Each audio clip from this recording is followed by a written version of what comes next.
get your coffee, your breakfast. Susan, can I put my keys and stuff? Yeah. You want to just wait here? Thanks again for being here. As I think everyone knows, I'm Peter Leza, I'm the managing partner of SMB Networks, and this is the second in our George, series do you have the clicker? of HIPAA seminars. We, back last year, decided that we wanted to bring what we think is a very important message to the community in education and training.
SMB Networks back in March, as I mentioned, started our compliance division. Our goal was to bring to the market a done-for-you HIPAA compliance program. We come in with soup to nuts and do everything that we talk about, or will talk about in these next three sessions. We found that when we look out on the landscape, there's a lot of heads in the sand. They're starting to come out, and everyone is becoming much more mindful and aware of this thing known as HIPAA. So because we have seen a lot of heads in the sand, we still think it's important to deliver a message that you need to know. I mean, this stuff is on covered entities. It's also on business associates. It's everything from your privacy notice on your website to what you do in your practice, and who you tell what to, and all sorts of information. So we think the message is important. That's beautiful. They're working out there. They are. So with that said, we will bring Chris up and enjoy. There's food. We'll be about an hour and 15 minutes, an hour and a half. There'll be time for questions and answers. And thanks for coming again. Thank you, Peter. I just want to make sure, here's the clicker, okay. So in your packets that were handed out today, you'll notice that there are some reprints of the slides, but I just wanted to note to your attention, I gave you, I'm sorry, it's hard to hear? Okay. I promise you, I will walk away. Oh, that's not on?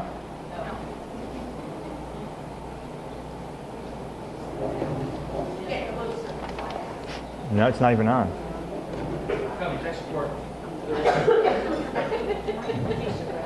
No. All right, so what I did was I put together your new Notice of Privacy Practices, your NPPs, required information by the Omnibus Rule, which changed HIPAA. This is very important for you to understand that your Notice of Privacy Practices must change in accordance with the Omnibus Rule. Again, here is the entire specific statute as it appears. That's okay, if it doesn't go on, George, that's okay. Additionally, I also gave you a slide reprint because one of the slides has an abundant amount of information, and unfortunately, when I put it into a slide, it was very compressed. So accordingly, I wanted you to be able to leave, go back to your office with something that you would have that would establish exactly what it was that you were looking at. The fact that we're talking about privacy right now, I think a lot of people assimilate HIPAA with privacy. If you were asked them, what is it one word that you can think of that describes HIPAA, it's privacy. Actually, 2013 marks the 10-year anniversary mark for HIPAA. This is the 10-year anniversary mark for privacy within HIPAA. So for 10 years, HIPAA privacy has been required, and I think the association between privacy and HIPAA is well versed and planted in the fact that it's been around longer than the security issue, or I should say the security portion of HIPAA. Before we begin, again, a little bit of housekeeping. Because I am an attorney, I have to remind every one of you that the information I'm giving you is not legal advice. It's just my opinion and or a professional explanation of the HIPAA privacy rule. All of the information that you are going back to your office with today is updated with the omnibus rule, so it is current. And more than meets the eye, I want you to understand that certainly why I try to give you as much information as I can within the time constraints that we have, there are going to be some limitations, some exceptions, some information that you are going to have to go back and look at, so that if in fact I give you a topic that I'm discussing, there may be exceptions, there may be more requirements, but what this does is give you a general overview so that you can understand at least the privacy aspect rule of HIPAA. So let's begin with the HIPAA privacy rule. As you're all aware, HIPAA compliance is a commandment. It's no longer a suggestion for anyone. OCR is going to be enforcing a lot of the mandatory requirements, addressable requirements that they want to see whether or not you have implemented them all across the board. Your HIPAA compliance program, I don't want you to think is one and done. I don't want you to believe that if in fact you prescribe to a set or series of manuals that you are fine, or if in fact you have a set and series of policies and procedures, you are fine. Those policies and procedures have always been required to be ongoing, maintained, reviewed, changed, everything of that sort. So again, if you do have policies and procedures in place, you may not be fully in compliance with HIPAA. Think of your practices HIPAA compliance program as a puzzle. What we are doing is putting more important pieces to that puzzle. In addition, there was the security rule seminar that we had that Peter said, if anybody wasn't here, please, we have some of the seminar materials. If we don't have any for whatever reason, send me an email request and I will send that to you. And once again, it is a puzzle that we are dealing with, so if just one piece of the puzzle is missing, your HIPAA compliance program is probably not going to be complete. Important abbreviations, you're probably well aware of these already if you've attended one of the other seminars. CE, covered entity, BA, business associate, BAA, business associate agreement. That's a very hot topic I'm sure everyone is aware with. EPHI, electronic protected health information. IIHI, individually identifiable health information. NPP, notice of privacy practices, which is that document that I gave you for the requirements. And PHI, protected health information. With the advent of this 10-year anniversary, the HIPAA privacy rule has always been required for covered entities. However, with the omnibus rule, now it applies to business associates where applicable. The major purpose of the privacy rule is to define and limit the circumstances which an individual's protected health information may be used or disclosed. Any privacy rule limitation on how a covered entity may or use disclose protected health information automatically extends to a business associate, thereby saying, if you can't utilize the protected health information for a certain purpose, neither can your business associate. PHI, just as a simple review for anyone who was not at the last seminar, PHI means individually identifiable health information that is transmitted by electronic media, maintained in electronic media, or transmitted or maintained in any other form or medium, i.e. paper. PHI excludes individual identifiable health information in some education records, in some employment records held by a covered entity in its role as an employer, and regarding a person who has been deceased for more than 50 years. That is new this year. That is new with the omnibus rule. PHI is no longer applicable for a deceased individual after 50 years. What about individual identifiable health information, or IIHI? It's a subset of protected health information having demographic information collected from an individual and is created or received by a healthcare provider, a health plan, employer, or healthcare clearinghouse.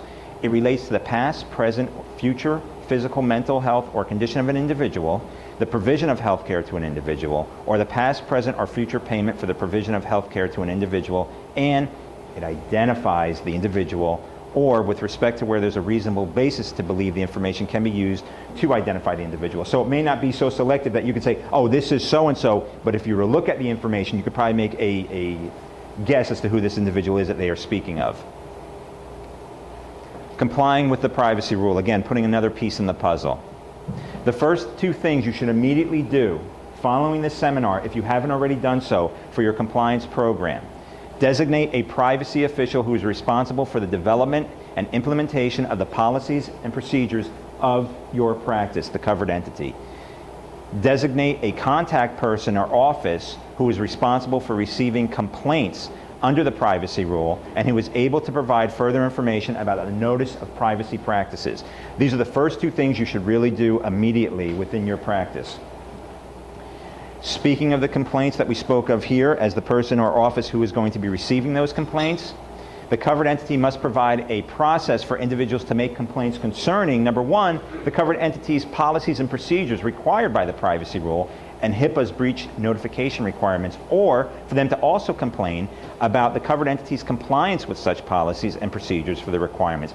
So whether or not they are complying, whether or not they have them in place, everything of that sort, there needs to be an outlet for a complaint process to occur.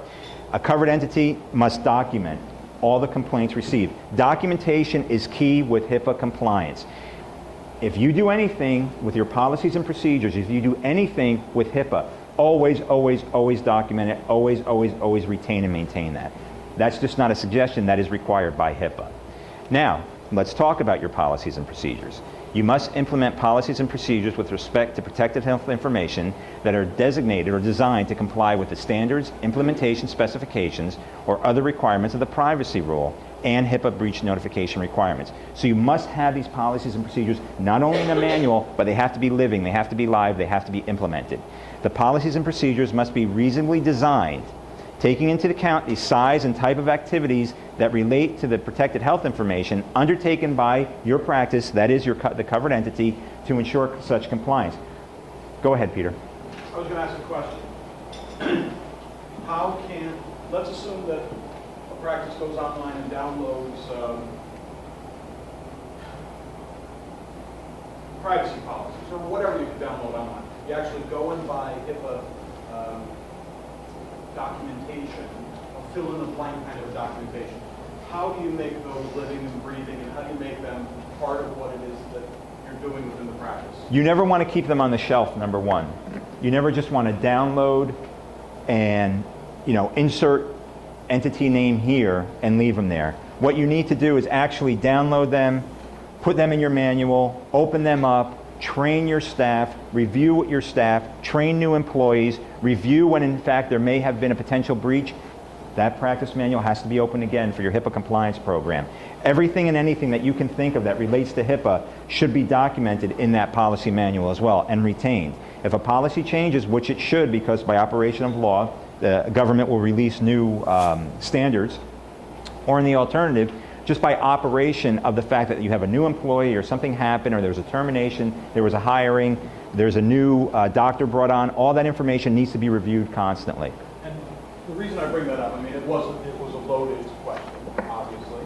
We see practices, medical practices that deal with protected health information every single day.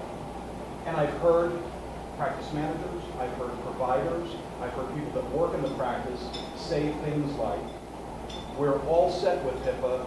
In 2003, we got our documentation, and it's in that binder right there on the shelf with the dust on it. Okay? Wrong answer. I have heard the practice manager say, we're all set with HIPAA. Our people know what not to say. That's wrong. You're getting fuel to the buzzer with that one too. The point is that this is a spirit. It is an embracing of protecting people's health information. Is it a lot and over the top? Yeah, maybe it is. But it is what it is. So what we're trying to communicate, what everybody's trying to communicate, local law firms, the Untitled Chapter of the American Academy of Pediatrics, lots of people are focused in on this. What we're trying to communicate is everyone needs to know what they don't know. They need to be taught, and then they need to live it and breathe it on a day-to-day basis. We just want to be within the scope of the rules and requirements. So I'll say if, not when an auditor comes in, because there was an anonymous, possibly, complaint, because someone is sitting in your lobby, overhearing a provider and a patient speaking about something. They want to make trouble. So they call Health and Human Services and they're like, we heard so-and-so. If that ever were to happen and an auditor walks in, they're not going to want to hear that we're all set with HIPAA. Our people know what not to say. They're going to say, can you open up your manual and show us what you will do when there is a complaint? Or what you will do when a laptop is stolen? Or where your information lives. Show us the schedule of the training of your employees. These are the kinds of things that they're looking for. They're not, they're not saying, so what happened? Well, we're just speaking a little bit loud. Okay, let's get into all this stuff. So just so you appreciate kind of what it is that we're coming to the table with, we have to take this in and weave it through the fiber of practice because it's what is required. It's not a suggestion, it's a commandment. So, we don't make the rules, don't try to deliver them. Thank you. No, you're welcome. Your policies and procedures are going to change. They will never stay standard. Your policies and procedures are going to change when there's something changing in the law, and HIPAA requires it, i.e. the omnibus rule. You may make changes to the policies and procedures at any time, provided that the changes are documented and implemented in accordance with the privacy rule. You also do not allow your policies and procedures manuals just to sit on a shelf. Policies and procedures must be reviewed and updated accordingly. Speaking of the documentation, you must maintain your policies and procedures in written or electronic form.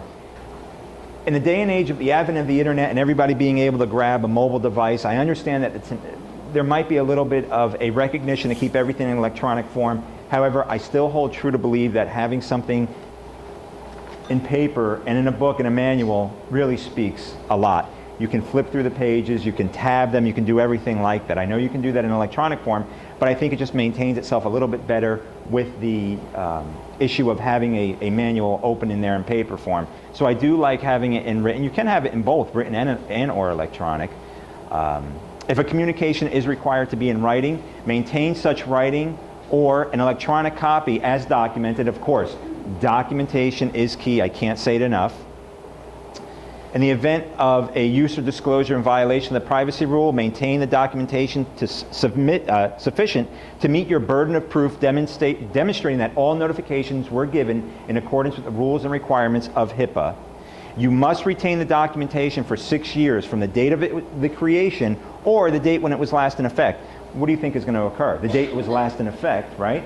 Because it's going to be your policy and procedure. You're going to update it. You're going to review it. You're going to notate on a little portion of the page, reviewed on, updated on, by, initials, everything.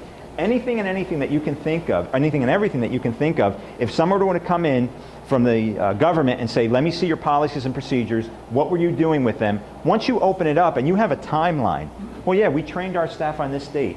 This was our security official. They initialed. They gave the training. Here's an initial of everybody who was trained, acknowledging that they sat in on this. So think just like as if you were an auditor. What is it that they want to see? They want to see everything and anything. Anything that can help you. You can never have too much information for the government. Training, very important. This lacks in a lot of practices, unfortunately. Training is very important because your HIPAA compliance program should not only be centered upon your HIPAA compliance security official. You can have the greatest security official, the greatest privacy official, the greatest implementation that you can imagine. If it sits in that book or if it sits with the privacy official or officer, it's no good unless it is divulged to your employees in a proper manner through training. You must provide, and by you, and I'm using this term interchangeably for covered entities and any medical providers' practices, but a covered entity must provide training that meets the requirements of the privacy rule. That is required, that must is very important. You also must train each member of the covered entity's workforce by no later than the compliance date for the covered entity. What that means is, oh, go ahead. I just have a quick, you keep referring to the compliance date. Is there a hard set date, deadline that Yes. you're looking at for compliance? Yes. April of 2003. So for any of us who are now past April 2003, the compliance date has already passed. What they mean by this is if in fact there's a change to the compliance, which the privacy rule really didn't change that much with Omnibus. We saw a lot of changes with the security, but this has already been required in 2003, the privacy rule. But if in fact there comes something new, i.e. the Omnibus rule, where now business associates have to comply, September 23rd, 2013. So it is just the compliance date. Thereafter, you must train each new member of the workforce within a reasonable period of time after the person joins your workforce. Now let me just pause for a second there. My advice to you would be, if in fact you are going to have somebody new in your workforce, you should really train them before you give them access to protected health information, because if you give them access to protected health information and don't really train them, and then let's say they quit or they get fired or whatever, now what? Now you have somebody on the loose who wasn't properly trained that saw everything. Do they know not to disclose? Do they know not to take information out? I don't know. So you should train them before giving them any opportunity to access to any sort of protected health information, whether it be electronic, paper, or in any other form or medium. You want to train each member of your workforce whose functions are affected by material changes in the policies or procedures. So let's say in fact there's been a new change through HIPAA, or in the alternative, your practice says, you know what, we are still going to comply with this requirement in HIPAA, but I found a better way to make it work. I'm going to think outside the box and I'm going to implement this. We're not changing the law, we're not changing the rule, we're just going to implement it differently. Okay, if that's the case, don't do it the old way anymore, do it your new standard, and make sure everybody knows. You must document and retain the documentation demonstrating that the training has been provided. Once again, for 6 years after you made that change, you document it, you keep it. Quite frankly, I wouldn't throw the stuff out. Because you may get some employment or government employee that comes in and really wants to, make it a little bit tough. Give them everything they need within the confines of what your legal counsel will prescribe. But the more you have, the better it looks for you. Safeguards. You must have in place appropriate administrative, technical, and physical safeguards to protect the privacy of protected health information. We already gave the security portion rule in our last seminar. You also have to protect the security of the electronic protected health information. But here we're talking about privacy of PHI, and as explained before, and you have it on your copy of your sheet, protected health information is not only electronic, but also paper. It's not only paper, but also electronic. You must reasonably safeguard the protected health information from any intentional or unintentional use or disclosure that is in violation of HIPAA's privacy rule. You need to have those standards in place. That's why your manuals should never sit on the shelf. You're always going to come up with a scenario. Your experiences are going to lead you to have new developments in your policies. You may hire somebody, you may terminate somebody, and you may think within that process, boy, I never thought of that. And that manual didn't even speak to it. Why? Because it was particular to your situation. When that happens, sit down, type that into your manual, make it standard, take out the old, make it look all nice and so it flows. You don't want to have cut and paste and tape to the manual page itself. You take out the page that you are replacing, you save that for 6 years. You have the new, you train everyone. You document your training, you notate your training. It's all through that. Go ahead, Peter. Is this an appropriate place to talk about paper medical records that are stored off-site? Sure. Yeah. If you have paper, what's your question about paper? Well, a business associate agreement and... Oh, absolutely. And we're going to come up with business associate agreement, but what Peter is alluding to is very important in that if in fact I have a beautiful space like such, and it is so close to your office, and I have the best security, I have the best waterproofing, I am ready for any hurricane, I'm ready for any tornado, whatever it is, and not a drop of water, and it's all maintained, the humidity, and nothing's going to happen to the paper, and fireproof. I like Chris's storage. If you come to me, I become your business associate. I'm never going to look at that stuff. Quite frankly, I don't want to look at it. I may be so far in my other businesses, I don't care what you store in here so long it's legal. So you're going to store all their medical records in here, okay? Electronic health records that you printed up, anything that you printed up, you're going to store it. I become a business associate. Now you may be sitting here going, well, wait a minute, a business associate is somebody who looks at this stuff, right? Not necessarily. I maintain this for you. I don't want to open it up. I never want to look at it, but I'm maintaining the storage for you. You're going to have a business associate agreement in place. And we're going to get to that as well. That's something that I'll address as well. Does that help with your question? Okay. Thank you. You're welcome. Sanctions, another part of your training. Once you become the privacy official, you got to take on the role where you have to be the dominant individual to set forth the sanctions that are going to occur. Here's why this is necessary. And you can always blame this on me. If in fact you have to sanction somebody for violating any portion of the privacy rule, do so. For if you don't, you are in violation of HIPAA. You see, sanctions are a way to say what you did was wrong, here's how you do it right, don't do it again, it could lead to X, Y, or Z. Now you want to make the sanctions relevant to the type of violation that occurred. It was very minimal, let's just write you up, here's a warning. If it's something that's so severe, termination may come into cause. How do you know? Well, you're going to have your employment policies and procedures in place already. If you don't already have an employee handbook, speak to your legal counsel about developing one. And please, it's not that I'm an attorney that I always refer to legal counsel. I just think that they could be your best friends in many situations.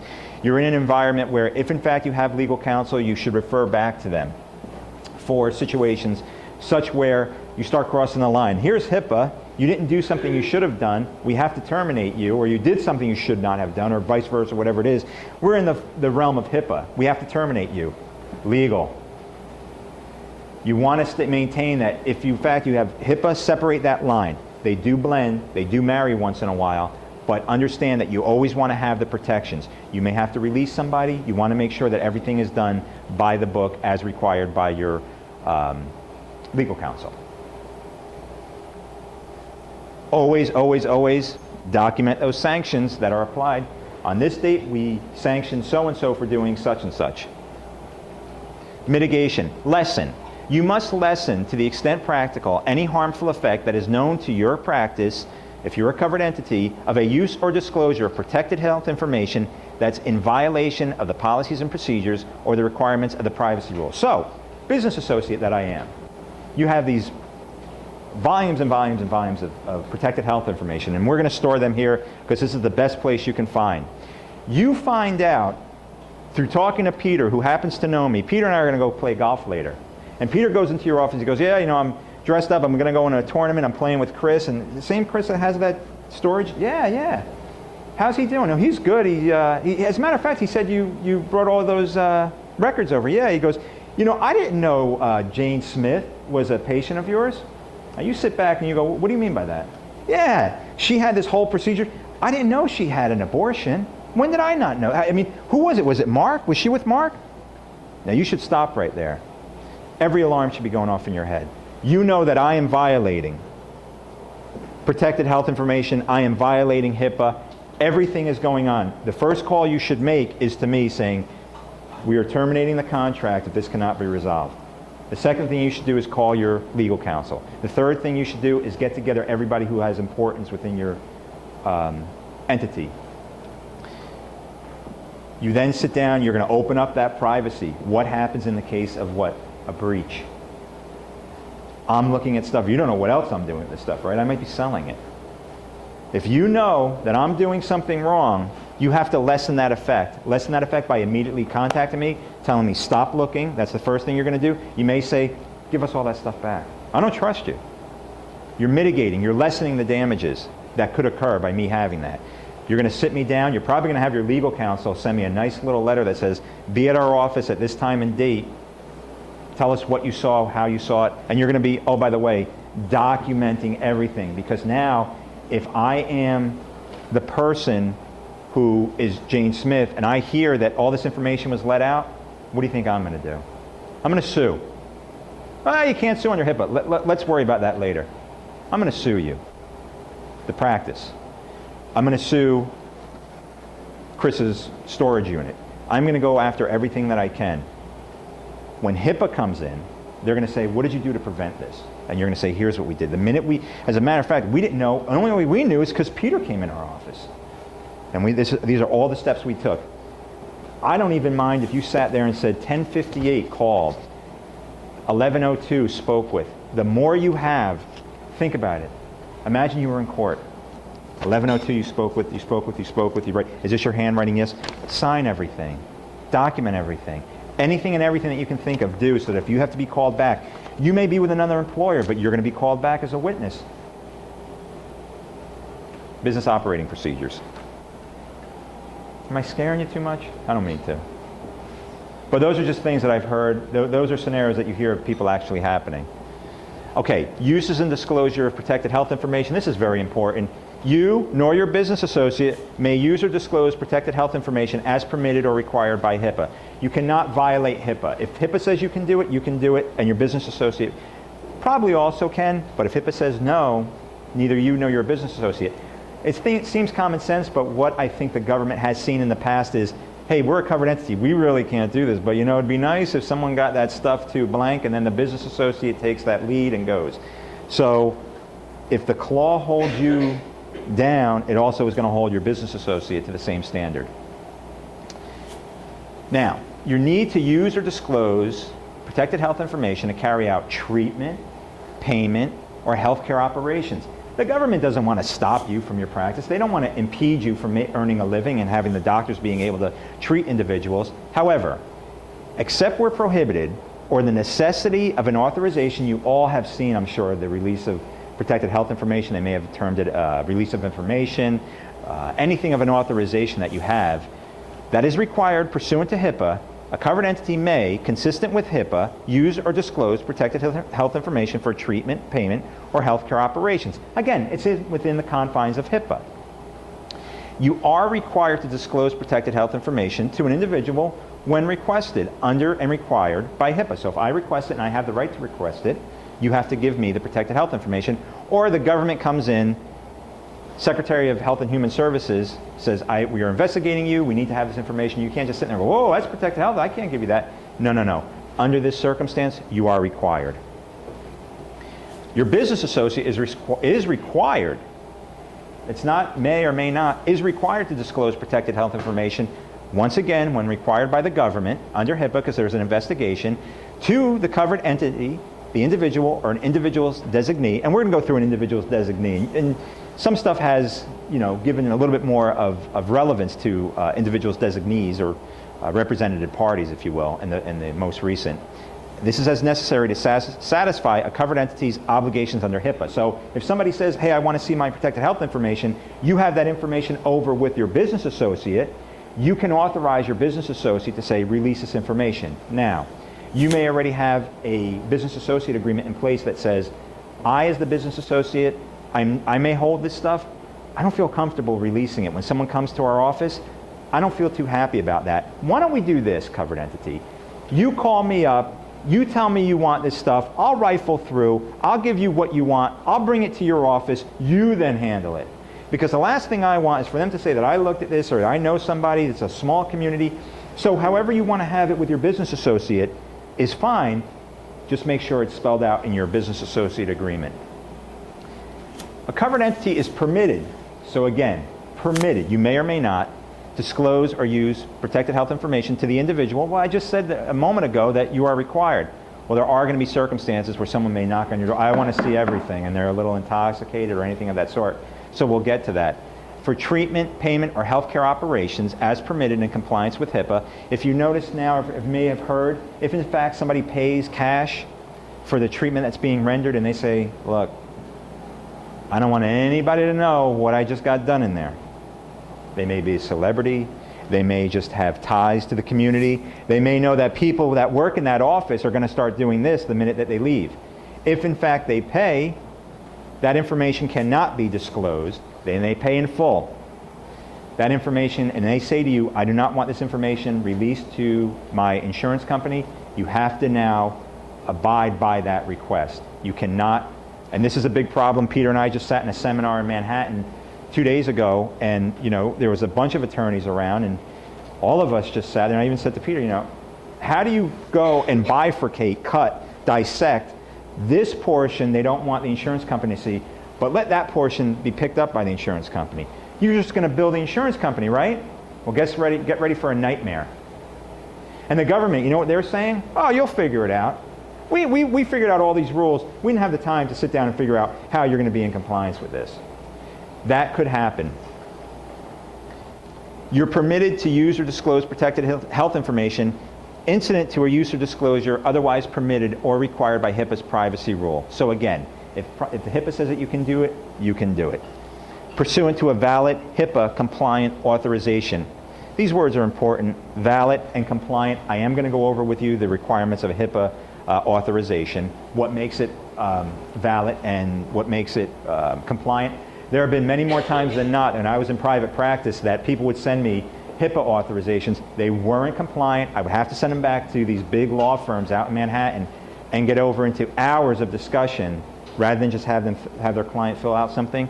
If it's not valid, if it's not compliant, please never release the information. Don't just think because it's on white paper with a law firm, and I'll be honest with you though, I saw a lot of law firms who didn't know about HIPAA, but just because it comes with a bonded law firm engraved name on top, make sure that you know the standards for a valid authorization.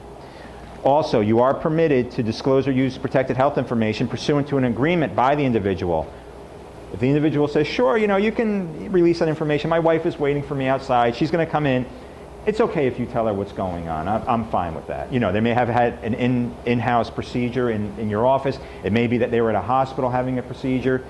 Or they may say, you know what, I got my girlfriend who drove me, my wife is picking me up, don't release any information to my girlfriend.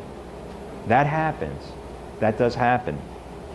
And then they come and used to see me and go, why am I getting divorced now? As permitted in compliance with HIPAA's privacy rules. So again, you are permitted. By permitted, this is permits you. It's not required, it is permitting you. A BA is permitted, and you see how the BA is limited? Only as permitted by its business associate agreement. If you say they can't do it, they better not be doing it. You, as the covered entity, control, or as required by law. The BA may not use or disclose PHI in a manner that would otherwise violate the requirements of HIPAA. Once again, if you can't do it, or if it violates HIPAA, the business associate better not be doing it. Confidential communications requirements. This is important for anyone here who has a practice that, let's say you have young individuals coming in. One of the big causes for concern recently became individuals of a younger age getting abortions. By a younger age, I don't mean they were minors. I'm talking a younger age where they're adults, but they live with their parents. I don't want you calling me, they would say, at my house. And they say, well, where do you want us to call you? My cell phone. Between these times. As long as it's reasonable, you have to comply. And you can't sit there and go, well, why? Well, because if my mother ever found out, well, I'm going to see your mom this weekend. And once again, you can't disclose anything, number one. But number two, if they are asking you to accommodate a reasonable request by the individual to receive an alternate means or alternate location, please send it to this P.O. box. You know what you say? All right, what is it? A P.O. box out in Arkansas? You sure? P.O. box. Why? You better not start with the why. P.O. box out in Arkansas? Yes, that's all you say. And you document it. This is what patient requested. Here's the P.O. box. You may require the individual to make this request for a confidential communication in writing. Why would you want to do that? Documentation, that's all.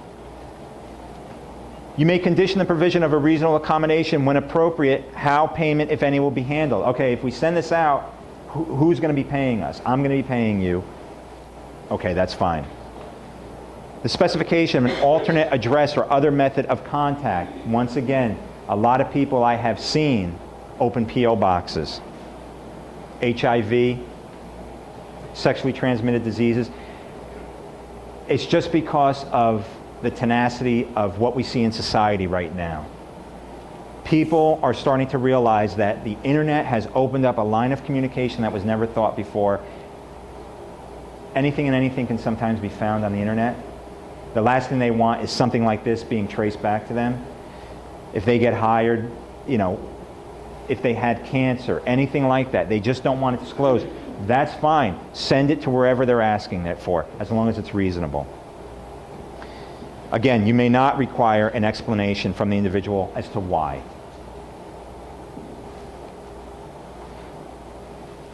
There are times that the individual has the opportunity to agree or object, and you're going to have to require them to agree or object. You may use or disclose protected health information provided that the individual is informed in advance of the use or disclosure and has the opportunity to agree or to prohibit or restrict the use or disclosure in accordance with the applicable requirements of the privacy law. Hi, Mr. Johnson, how are you? Hi, Chris, how are you? I'm doing fine. You have your health information with you, your Blue Cross Blue Shield, whatever card, your insurance card you're using? Yes, I do. Boom. Hey, by the way, don't let my insurance company know what's being done to me. No, right? How are you going to be paid? Well, I'll tell you what, Chris, in order for that to happen, I need this all paid in full. And I look at you and I have this blank look on my face. Chris, I'm serious. I'm objecting. I don't want you to send it. I don't have that opportunity. I can request that you don't send it, but what we say previously in one of the screens, for treatment purpose, for payment purposes, if for payment, you're going to be paid by the insurance company because I say, here's my insurance card. If I say to you, I don't agree,